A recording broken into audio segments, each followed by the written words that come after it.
Hi, you're watching WION World is One News. I'm Sana Khan. And I'm Archit Seshadri. Thanks for joining us. Let's take a look at the top stories making headlines right now.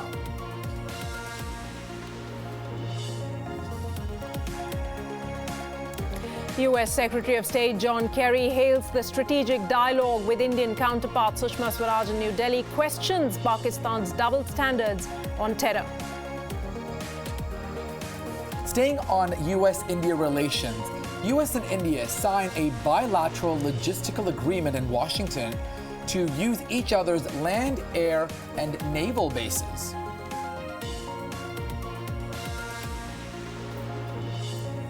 United Nations says at least 10,000 people have been killed in Yemen over the last 18 months. Next to Brazil, where suspended President Dilma Rousseff starts her trial and proclaims her innocence.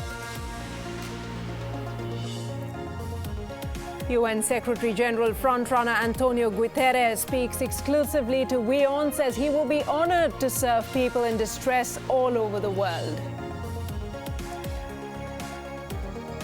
And the International Paralympic Committee bans Russia from the 2018 Winter Games in South Korea. Russia says they will appeal this in a Swiss court.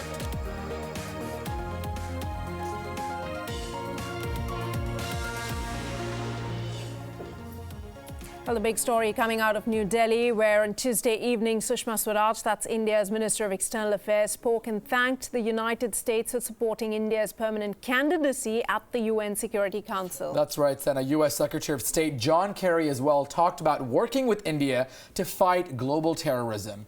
Now, addressing the media at the conclusion of the annual strategic dialogue between both India and the U.S., Swaraj says both India and the U.S.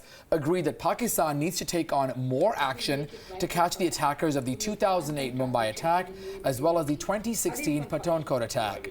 Swaraj says the two sides must fight jointly and coordinate better intelligence to prevent future such attacks. U.S. Secretary of State said they will fight terror and bring those attackers to justice of these mentioned attacks. Kerry also talked about advanced terror screening operations as well as nuclear energy to India that will provide jobs as well as fulfill India's energy needs. Other subjects included use of clean energy as well as climate change, though India on their part talked about the situation in Afghanistan. Delighted to be here. Secretary Pritzker Well, as Kashmir struggles to return to some sense of normalcy with all the ongoing unrest there in the valley, the diplomatic war between India and Pakistan is still gaining a lot of pace. That's right. In fact, WION has learned from highly placed sources in the Indian government that India will not invite Pakistan in the BRICS outreach program. India is hosting the multipolar forum and has, as is practice, the host country invites its neighbors in the region under this outreach program. That's right. Taha Siddiqui picks up this story, as well as Anis Zargar from Srinagar filing this joint report. Take a look. Pakistan will not be invited for BRICS 2016, slated to be held in the beach paradise of Goa this October. That, as India blames Pakistan for the recent round of fire burning Kashmir. ये जो बच्चे हैं, जो students हैं, उनकी जगह ऐसे ही food craft में है, IITs में है, डेंटल कॉलेजेस में है, सड़कों पे नहीं है. WION has also learned through sources in the Indian government, India will accuse Pakistan of supporting terror at G20 in China next week, at the UNGA in late September, at NAM summit in Venezuela. Indian diplomats are gearing up to take on Pakistan days after the Indian PM spoke of the people of Balochistan. Segments of this region claim to be independent and not a part of Pakistan, and accuse Islamabad of human rights violations. This was seen as an aggressive shift in Indian policy and India's response to the noise Pakistan is making internationally on the turmoil in Kashmir.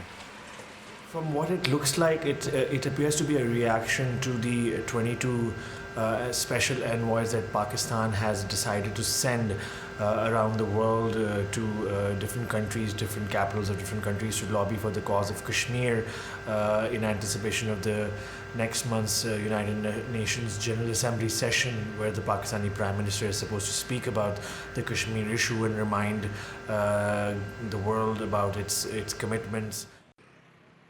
For almost 2 months, the Valley of Kashmir has been tense. Even though curfew has been lifted in most parts, peace seems fragile and the fear of violence lingers. With Anis Zargar in Srinagar, Taha Siddiqui in Islamabad. WION.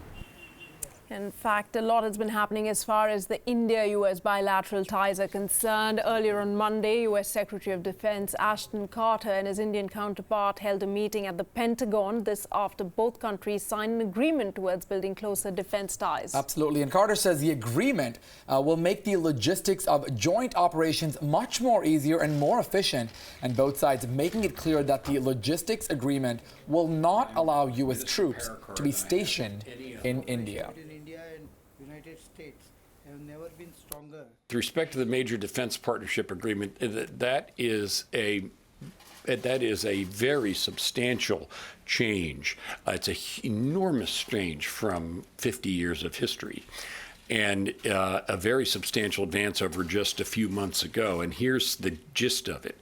It will allow the United States and India to cooperate, which, speaking from the U.S. point of view, in a way that we do only with our closest and most long-standing allies. Our engagement on maritime security is developing well. India and the United States have a shared interest in freedom of navigation and overflight and unimpeded commerce as part of rule-based order in Indo-Pacific. Doesn't have anything to do with the setting up of base. It's basically logistic support to each other's fleet, like supply of fuel, supply of many other things which are required for joint operations, humanitarian assistance, and many other relief operations. All right, now to the story about the Scorpene submarine leak scandal. Quite a bizarre story. Well, there's now a temporary ban in place for the Australian newspaper from releasing any more confidential information. That's right. DCNS, that's the French shipbuilder, filed an injunction in the Supreme Court of Australia. The court ordered the shipbuilder to remove the documents from its website and hand over all the material to the French firm. The restriction is in place till Thursday. The shipbuilder claims that the leak harmed the firm. The publication was about to release more information about the weapon system that was being carried inside the submarine. And well, Antonio Guterres has emerged as the front-runner to become the next United Nations Secretary General. That is right. Now, WION caught up with the former UN High Commissioner and a former Prime Minister of Portugal to talk about his future tasks. Let's listen in. Reported that you are the front-runner, that you are the most popular among 12 candidates. What's your state of mind? You're satisfied, relieved, anxious? I think that probably I would say that the most important feelings are of gratitude and humility. First of all, gratitude to all those that have supported me in this moment, but humility. I decided to be a candidate after 10 years as High Commissioner for Refugees.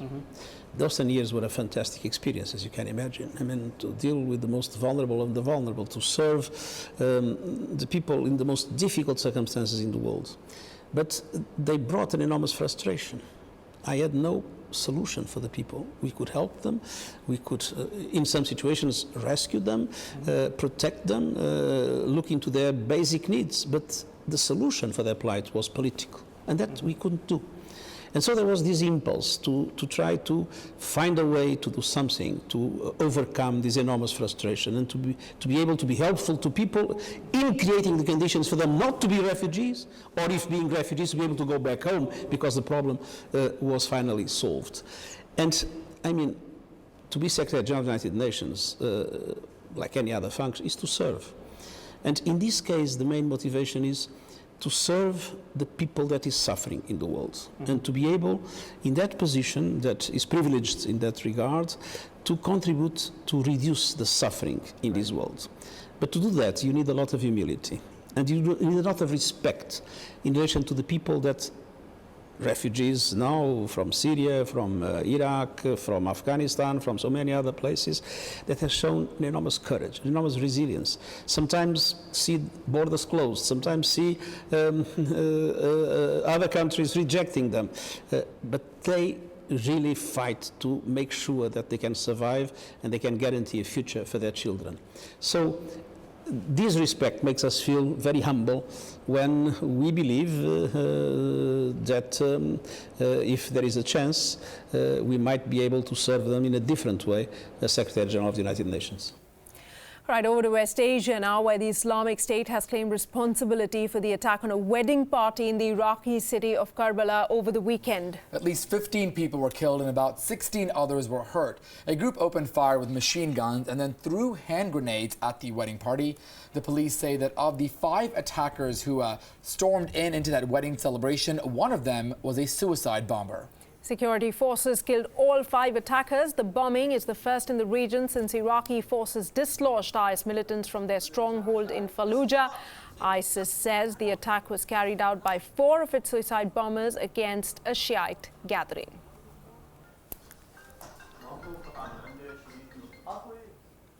All right, U.S. President Barack Obama and Turkey's President Erdogan will have a bilateral meeting during the G20 summit in China next month. That's right. This meeting will take place on the 4th of September, and as per White House, Obama will also be having an informal tete-a-tete with Russian President Vladimir Putin. National Security Advisor Ben Rhodes said that Obama wants to, in fact, talk with Erdogan in detail about events in Turkey following July's attempted coup. He also wants to discuss possible ways of promoting stability in Syria. The White House adding that it is opposed to Turkey's push in areas of northern Syria controlled by the Syrian Democratic Forces. The White House on Monday also said it will meet its goal of admitting 10,000 Syrian refugees to the U.S. ahead of time. That's right. The White House had pledged, in fact, to admit thousands of displaced Syrians during the current fiscal year, which wraps up at the end of September. The last of the refugees were scheduled to arrive in the country on Monday afternoon. National Security Advisor Susan Rice says the refugee admissions are just a small part of the administration, but they have bigger plans for all the humanitarian efforts in Syria. The White House also says that they plan to keep this number steady at about 10,000 for the next fiscal year as well, but they are working with Congress to increase that target by a few thousand more in 2018. Josh, broadly, they'll be discussing.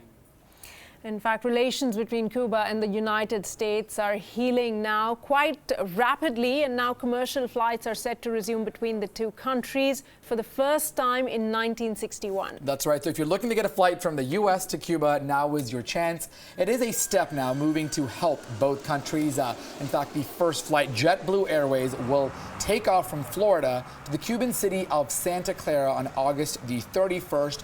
American Airlines also expected to start similar services next week, and eventually there'll be about 25 flights a day between the U.S. and Cuba, so certainly good news and maybe some tourism dollars as well.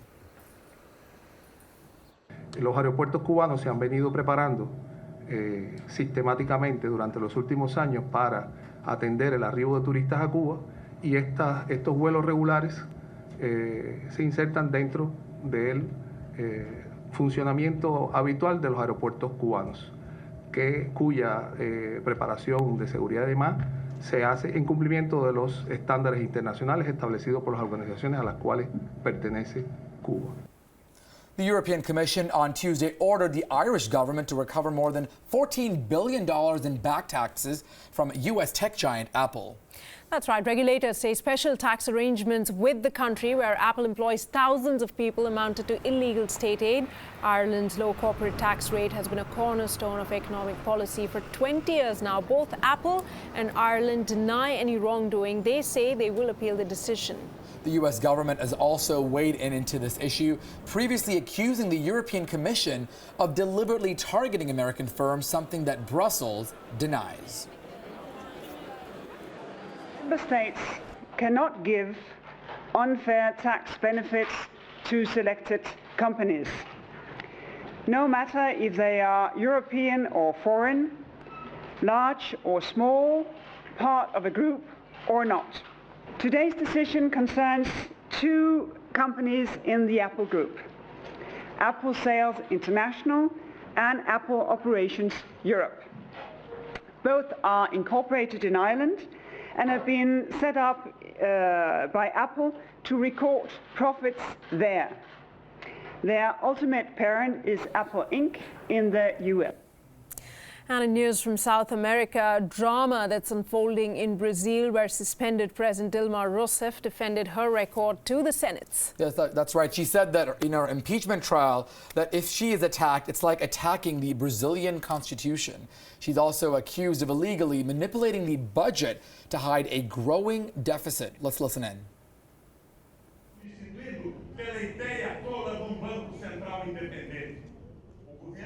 Dilma Rousseff has denied any charges of breaking budgetary rules. She said her conscience was absolutely clear and that she has not committed any crime. Excelentíssimo Senhor Presidente do Senado Federal, Renan Calheiros, diante das acusações que contra mim são dirigidas neste processo, Rousseff is accused of moving funds between government budgets, which is illegal under Brazilian law. Não pode resolver totalmente, mas vai ajudar bastante, entendeu? Alguns erros, algumas falhas que vem acontecendo pode melhorar algumas coisas. Rousseff had been re-elected by more than 54 million voters. Thousands of people are still supporting her. A gente sempre tem esperança. É triste estar participando desse momento. É retrocesso, a gente está triste com isso. Esperança a gente sempre tem. Senators are cross-examining Rousseff. They are due to vote later this week. If Rousseff is convicted, the vice president will be sworn in to serve the rest of Rousseff's term. Bureau Report, WION.